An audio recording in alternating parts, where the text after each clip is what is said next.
But I mean, it does work. It's never ever not gone in.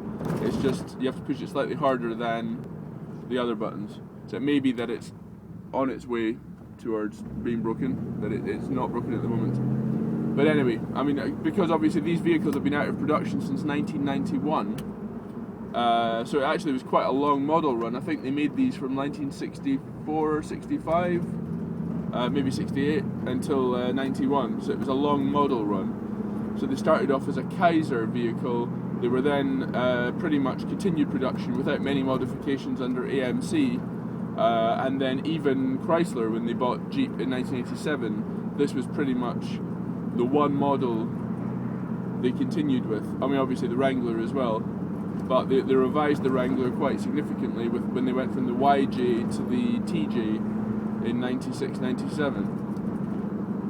But they just carried on producing the same AMC 360 engine, 5.9 litre. The same. Well, this has the Chevy transmission, as I mentioned in the auction, was used up until 79. The Chevy TH400. So AMC tended to not build a lot of parts themselves. They generally were a bit of a mix and match. They'd buy the best components, or I guess sometimes the components they could get the best deals on from different motor manufacturers. So like this has got GM brakes, Ford carburettor, GM transmission, the whole ignition system is a Ford one, and they switched over to the TorqueFlite 727 transmission in 79, which this doesn't have. But from what I've read, it's a weaker transmission. So the 400 is probably overkill for this vehicle, whereas the 727 is kind of, it's okay, it's matched for this vehicle.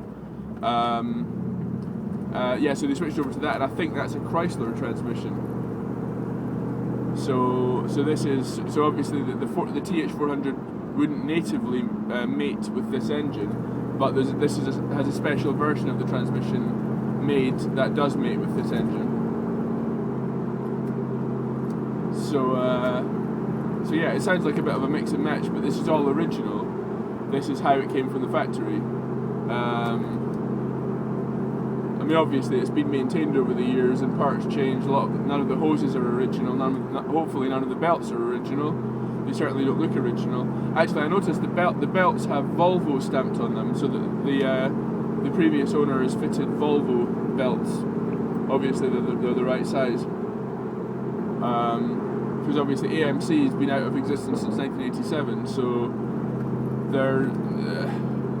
some parts are more difficult to obtain than others. But obviously, because it's a lot of mix and match, generally things like the brake pads are just standard 70s GM Chevrolet parts.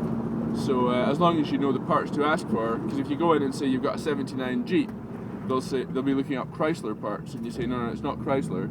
But if you're clued up, you can say I need brakes for a 1975 Oldsmobile Cutlass or whatever. I've not actually had to replace them because the brakes on here are very good. But yeah, you can find out the model and you can swap them over. It's got discs on the front, drums on the rear. The brakes are good. I mean, obviously they're not. As with any old car, they're not up to the standards of a new car with ventilated discs all around. But they are. The fronts are ventilated. They're quite chunky discs. They're a large single piston setup, so very simple. Because I've changed the brake fluid while I had the vehicle. It's very, very straightforward. Just loosen the bleed nipple. I've got one of those like vacuum kits. Also, very nice feature on the brake fluid reservoir.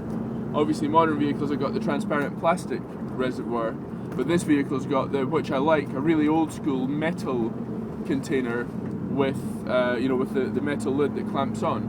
But the problem with those is always you can't see the fluid level. But these have got an ingenious, which I've never seen before in any other car. They've got two little glass windows in the side that stick out, so you can actually see the fluid level, so that there's a mark in the middle of the glass bevel, and you can see the fluid level even though it's in the metal container. There's a bit of corrosion on the lid of the container, but you could just rub that down and paint it up with Hammerite or something, and it'd be as good as new. It's just some surface rust. And obviously you can buy a new lid or a whole new reservoir if you want. Although I've not seen one for sale with those little glass windows. It is very, very unique. Right, anyway, I'm gonna stop now because I'm almost at work. So thanks for watching. Hopefully it wasn't too boring, and good luck with the auction. Cheers, bye.